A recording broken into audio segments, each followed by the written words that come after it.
Bismillahirrahmanirrahim. Assalamualaikum warahmatullahi wabarakatuh. Alhamdulillah wassalatu wassalamu ala asyrafil anbiya'i wal mursalin wa ala alihi wa sahbihi ajma'in. Alhamdulillah, pada hari ini kita diberikan kesempatan oleh Allah Subhanahu wa taala untuk menikmati nikmat iman dan ihsan. Dan pada hari ini saya ingin berkongsi tentang sebuah tajuk ataupun sebuah tugasan di bawah kursus PIMK 3263, iaitu pengajian kurikulum dan pentaksiran pendidikan Islam sekolah rendah. Bismillah.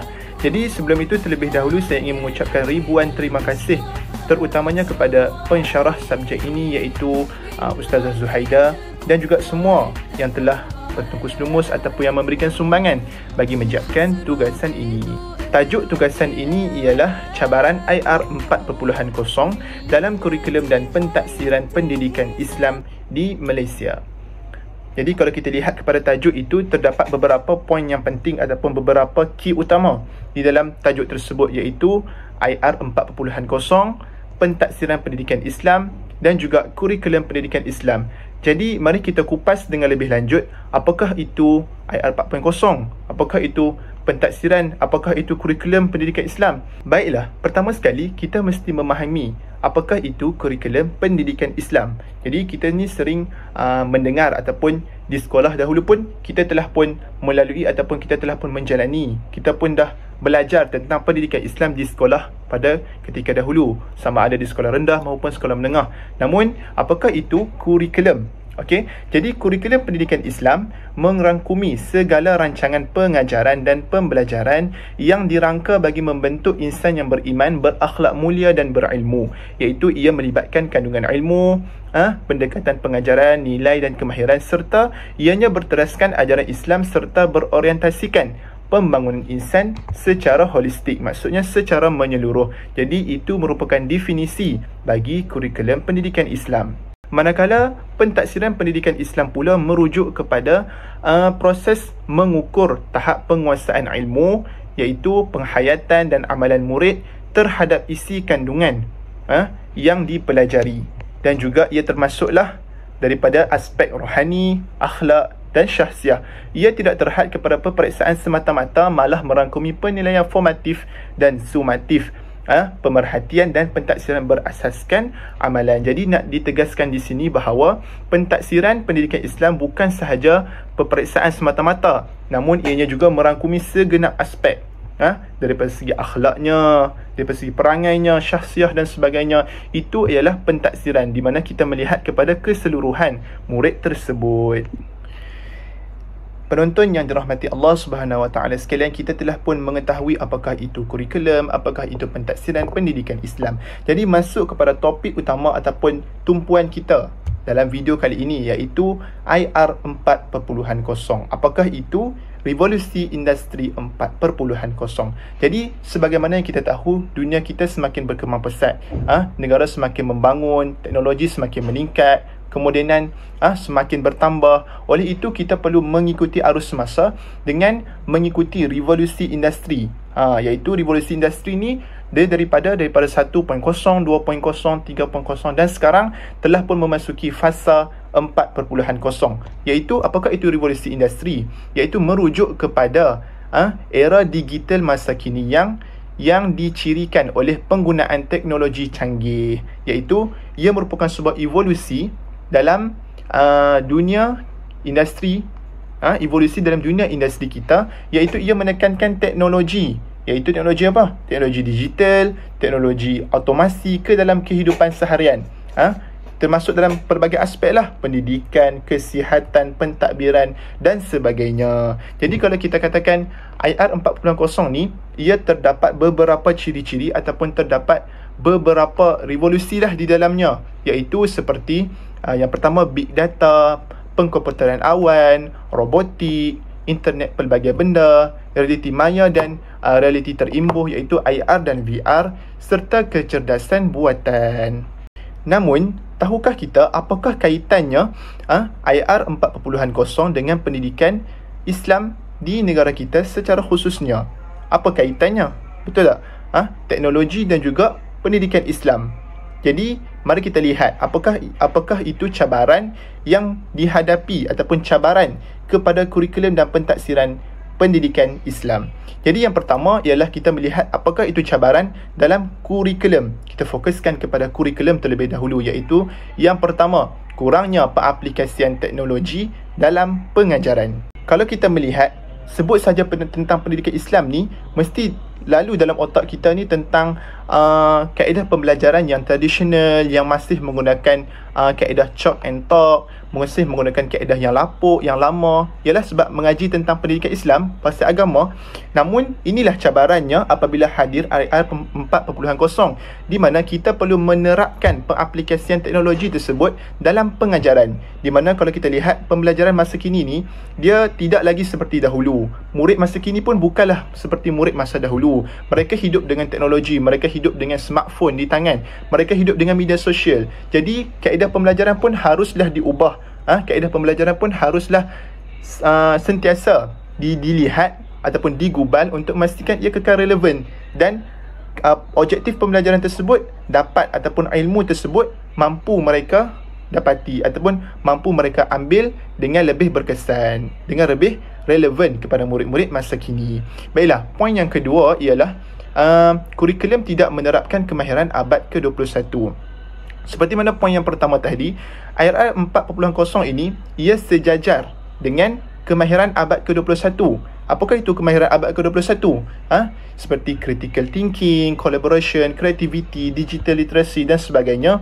Semua kaedah ataupun semua kemahiran tersebut ianya perlulah diaplikasikan ataupun diintegrasikan dalam pengajaran pendidikan Islam, supaya murid-murid ni mereka dapat menghadapi realiti dunia sebenar pada masa kini. Iaitu Islam ni ataupun pendidikan Islam, dia bukan sekadar membawa nilai-nilai Islam sahaja, bukan semata-mata membawa nilai-nilai agama, malah ia pun memberi manfaat ataupun memberi sebuah nilai tambah kepada pelajar untuk lebih terbuka mindanya, untuk pandai ataupun lebih mahir dalam teknologi dan juga digital untuk mendepani pelbagai cabaran dalam dunia digital masa kini. Manakala poin yang ketiga pula ialah ketiadaan modul inovatif berasaskan IR 4.0. Apakah itu modul inovatif ini? Modul inovatif ini senang cerita merupakan sumberlah ataupun modul pengajaran pendidikan Islam yang mana inovatif, iaitu yang interaktif. Ataupun contoh senang kita nak bagi ialah AI ataupun VR. Kalau kita lihat pada masa sekarang ini, penggunaan AI memang sangat meluas lah, kan? Jadi kita boleh terapkan penggunaan AI ataupun VR ni dalam subjek seperti akidah, sirah, ibadah, supaya mereka dapat melihat dengan lebih jelas. Mereka dapat hands on, mereka dapat belajar dengan secara lebih interaktif. Jadi penonton yang dirahmati Allah, kita lihat pula kepada cabaran dalam pentaksiran pendidikan Islam. Tadi kita dah lihat tentang kurikulum. Sekarang kita lihat apakah pula cabaran IR 4.0 dalam pentaksiran. Jadi yang pertama ialah pentaksiran masih tradisional dan berorientasikan peperiksaan. Kalau kita lihat, kebanyakan subjek pendidikan Islam ni, mereka lebih menumpukan kepada teknik hafalan, ujian bertulis ataupun kuis yang konvensional lah, kan? Maksudnya pelajar akan menjawab soalan, akan menjawab peperiksaan secara bertulis, sekian. Jadi perkara ini sebenarnya dia tidak cukuplah untuk menilai keupayaan pelajar tu dengan sebenar. Kalau kita lihat IR 4.0 ini ataupun digital ni, dia memerlukan penghayatan, memerlukan kita mengaplikasikan dia dalam konteks dunia digital yang sekarang, dan dengan mengaplikasikan tadilah kemahiran abad ke-21 dan sebagainya. Yang kedua, kurangnya penggunaan pentaksiran digital. Seperti mana poin yang pertama tadi, kurangnya penggunaan pentaksiran secara digital. Para guru ni, mereka sebenarnya boleh meluaskan kaedah pentaksiran itu melalui beberapa alat pentaksiran secara digital ataupun secara atas talian. Contohnya yang pertama ialah kita boleh buat e-portfolio, iaitu rekod-rekod tugasan pelajar, rekod-rekod refleksi, projek dalam subjek pendidikan Islam tu boleh disimpan di dalam e-portfolio. Ataupun kita boleh buat juga penilaian berasaskan projek, iaitu pelajar itu mereka buat kerja berkumpulan berasaskan masalah-masalah dalam masyarakat Islam. Contohnya ada masalah sesuatu masalah dalam masyarakat, mereka berbincang, mereka menilai dan mereka menghasilkan sebuah projek secara digital, di mana manfaatnya mereka pun akan dapat secara meluas. Itu adalah antara penggunaan teknologi lah dalam bentuk pentaksiran. Kemudian kita lihat kepada poin yang ketiga, iaitu kurangnya penekanan terhadap nilai dan akhlak digital. Kalau kita lihat pentaksiran pendidikan Islam ni semata-mata di atas kertas peperiksaan. Kalau pelajar tu boleh jawab, maksudnya dia menguasai subjek tersebut. Walhal yang sebenarnya mereka perlu diukur secara menyeluruh, kan? Dan juga mereka juga perlu diukur khususnya dalam aspek digital.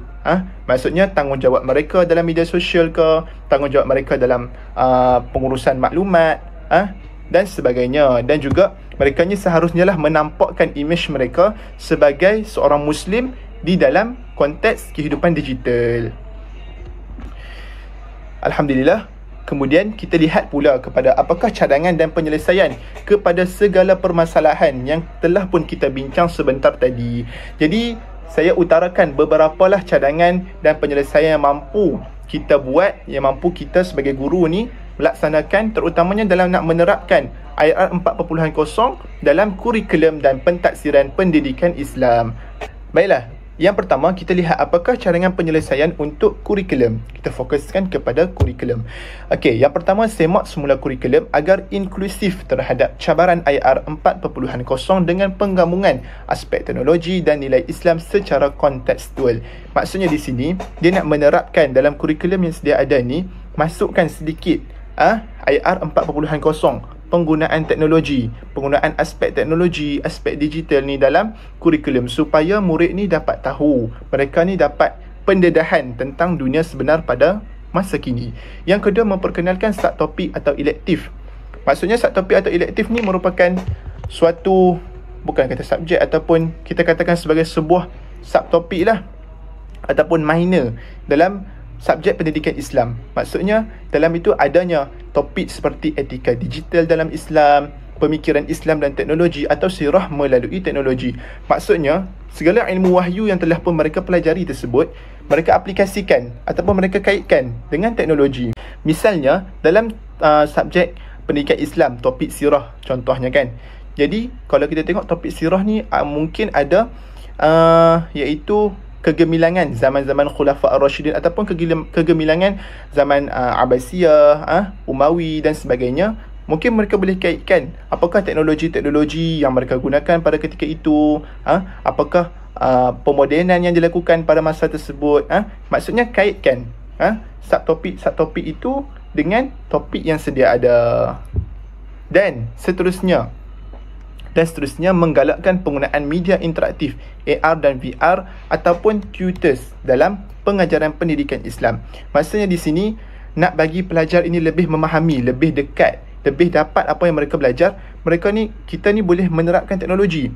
Contohnya kan, kita boleh paling mudah masa sekarang ni kita menggunakan LCD, kita pancarkan dekat skrin. Contohnya kita ceritakan tentang kisah para Nabi. Boleh lihat video-video ataupun boleh kita tayangkan kepada mereka video kisah para Nabi. Ada di YouTube kisah para Nabi dan Rasul. Kita tayangkan. So mereka semua boleh lihat dan juga boleh nampak dengan lebih jelas. Ataupun VR. Ataupun sekarang ni dah ada VR box tersebut. Mereka pakai dan juga mereka boleh melihat. Contohnya keadaan kota Mekah pada zaman jahiliah. Keadaan rumah Nabi. Contohnya begitu. Maksudnya mereka dapat melihat dengan lebih dekat, dengan lebih jelas. Okey. Itu ialah cadangan untuk menyelesaikan isu dalam kurikulum. Kemudian untuk penyelesaian untuk pentaksiran pula. Yang pertama, gunakan pentaksiran digital seperti kuis dalam talian, pembentangan dan video pendek pelajar sebagai bukti pembelajaran. Ini pun kita boleh terapkan. Contohnya menggunakan Google Meet, kita boleh gunakan aplikasi Zoom. Kita sediakan tapak, kemudian pelajar mereka perlu upload tugasan mereka dalam tu. Tugasan ni merangkumi yang digital lah. Mereka buat video ke, ataupun kita buat kuis dalam talian ke. Jadi perkara ini akan dapat menerapkan IR 4.0 tu dalam pendidikan Islam. Kemudian menggunakan rubrik pentaksiran nilai dan akhlak, termasuk dalam penggunaan teknologi dan media sosial. Jadi contoh dalam pentaksiran, untuk setiap pentaksiran kita mempunyai rubrik. Jadi rubrik tersebut kita juga boleh menerapkan ataupun meletakkan aspek nilai dan akhlak di situ. Jadi kita akan menilai mereka bukan sahaja tentang konten ataupun kandungan, namun tentang akhlak dan juga nilai mereka, terutamanya akhlak di media sosial, akhlak digital, akhlak mereka menguruskan maklumat dan sebagainya. Di situ kita boleh menafsir mereka, kita boleh menilai mereka dengan lebih holistik dan melaksanakan projek integratif. Contohnya pelajar mereka laman web dakwah, video berunsur tarbiyah atau analisis etika AI dari perspektif Islam. Maksudnya mereka melihat dengan minda yang lebih terbuka. Mereka lebih moden, mereka lebih maju. Mereka, contohnya pelajar ni kita bagikan tugasan kepada mereka, hasilkan sebuah video dakwah. Hasilkan video TikTok berunsurkan dakwah, berunsurkan tarbiyah. Jadi mereka ni akan boleh belajar lah macam mana nak gunakan teknologi, macam mana nak gunakan media sosial, macam mana nak upload dekat media sosial, macam mana nak react dengan komen-komen di media sosial. Jadi perkara ini bukan sahaja dapat menguatkan ataupun membina mereka punya komunikasi sosial dan sebagainya. Perkara ini juga dapat menjadikan mereka lebih celik digital. Mereka lebih pandai, mereka lebih berkemahiran secara menyeluruh, bukan sekadar konten, tapi menambah kemahiran digital, kemahiran berkomunikasi dan sebagainya. Jadi itu ialah contoh-contoh perkara yang kita boleh laksanakan sebagai seorang guru untuk menerapkan elemen IR 4.0 dalam pendidikan Islam.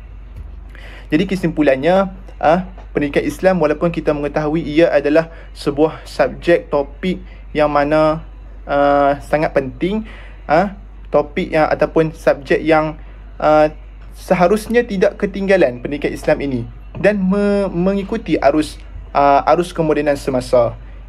Jadi kurikulum terhadap pendidikan Islam ni juga dia perlu lebih terbuka kepada teknologi, namun tegas dalam nilai-nilai untuk memastikan pelajar-pelajar ni, mereka ni celik agama, pada masa yang sama celik digital, dan pentaksiran pula haruslah menyeluruh, adaptif, relevan, agar mereka ini bukan sekadar menguji pengetahuan, malahan menguji juga pengamalan nilai-nilai itu dalam realiti dunia moden. Jadi jelaslah di sini bahawa pendidikan Islam ini memainkan peranan yang penting dalam kehidupan seharian, dalam pada masa yang sama penerapan teknologi digital juga penting kepada anak-anak murid kita pada masa kini.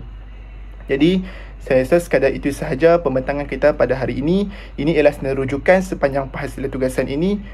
Wabillahi taufiq wal hidayah. Wassalamualaikum warahmatullahi wabarakatuh.